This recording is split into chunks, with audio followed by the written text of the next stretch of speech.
আসসালামু আলাইকুম।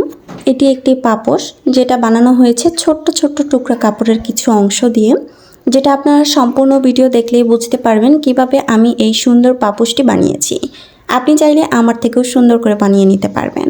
ঠিক আপনারা দেখেন কতটুকু সাইজ করে নিয়েছি এবং ঠিক আমি কিভাবে ভাঁজ করে নিচ্ছি এবং অনেকগুলো সংগ্রহ করেছি ঠিক এইভাবে, এবং আপনাদেরকে দেখিয়ে দিচ্ছি কিভাবে আমি সেলাই করব। দুই পাশটা ধরে মাঝখান থেকে সেলাই করে দিয়ে দিতে হবে এবং একটার পর একটা পেছনে জোড়া লাগাতে হবে। আপনারা চাইলে একটার পর আনকমন কিছু দিতে পারেন, অথবা আপনারা এক কালারের কাপড় থাকলে ঠিক এক কালারের কাপড়গুলো দিয়ে আপনারা কিন্তু অ্যাডজাস্ট করে ফেলতে পারেন। আমি এখানে এক কালারের কাপড় নিয়েছি এবং আমার কাছে যতগুলো কাপড় ছিল ঠিক ততগুলো কাপড় এক সাইজ করে সবগুলো ভাঁজ করে নিয়েছি এবং খুব সুন্দরভাবে কেটে নিয়েছি এক সাইজ করে।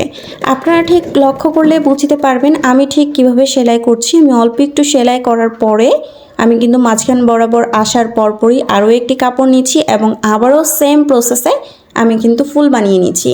এবং এই প্রসেসটা ব্যবহার করে আপনারা কিন্তু অনেকগুলো ডিজাইন করে ফেলতে পারবেন। সেটা শুধুমাত্র পাপোশ তা নয়, অন্যান্য আরও অনেক কিছু আপনারা বানিয়ে ফেলতে পারবেন আপনাদের ইচ্ছে মতো।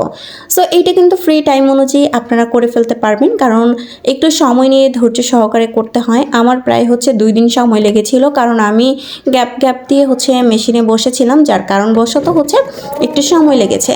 সো আপনারা একটু কষ্ট করে ভালো ফিনিশিংয়ের মাধ্যমে কাজ করে ফেলবেন। এবং আপনারা দেখেন আমি অলরেডি 2টা বানিয়ে ফেলেছি, যেটার কালার মিক্স করে। তো আপনারা এক কালারে আপনাদের ইচ্ছে মতো করতে পারবেন, এবং আমি আলাদা কালারও ডিজাইন করে নিয়েছি এবং অন্য একটি আবারও কাজ করে ফেলতেছি আপনাদের সুবিধার্থে। আবারও আমি দেখিয়ে দেব ঠিক কিভাবে আমি ভাঁজ করে করে কাপড়গুলো জোড়া লাগাচ্ছি। এবং এইটা কিন্তু 2 আঙুলের সাহায্যে ধরে রাখতে হবে এবং মেশিনটা বারবার ওঠানামা করার মাধ্যমে এটা লাস্ট ফিনিশিং করে ফেলতে হবে। এবং আপনারা দেখেন ফাইনাল লুকটা কত বেশি সুন্দর হয়েছে এবং পুরোই দেখতে কিউট কিউট লাগছে।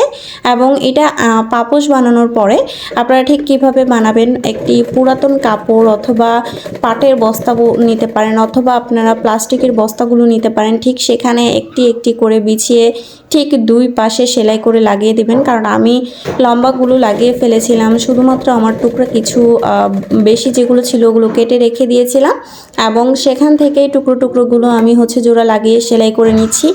এটা আমি পুরাতন একটা পাপোশের উপরে বিছিয়েছি, কারণ আমার ওই পুরাতন পাপোশটা খুবই পাতলা ছিল, যার ফলে তেমন একটা ভালো লাগছিল না, এক কালারের ছিল।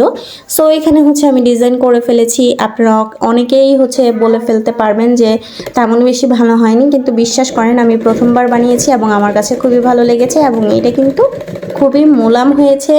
আপনারা যেটা দেখতে পারতেছেন যে শিলি একটু 2টা করে বেশি দেওয়া লাগে, যেটা একটু দেখা যায়, সেটা কোনো ব্যাপার না, কিন্তু আপনি বানাতে বানাতে দেখবেন একটা সময় আপনি নিজেও পারফেক্ট করে ফেলতে পারবেন। আমি পারফেক্ট আজকে না করতে পারলেও আপনারা যারা পারফেক্ট করে ফেলবেন তারা অবশ্যই কমেন্ট বক্সে ছবি দিবেন এবং আপনাদেরটা কেমন হয়েছে জানাবেন, এবং আপনাদের এই ডিজাইনটা মূলত কেমন লেগেছে সেটা অবশ্যই বলবেন।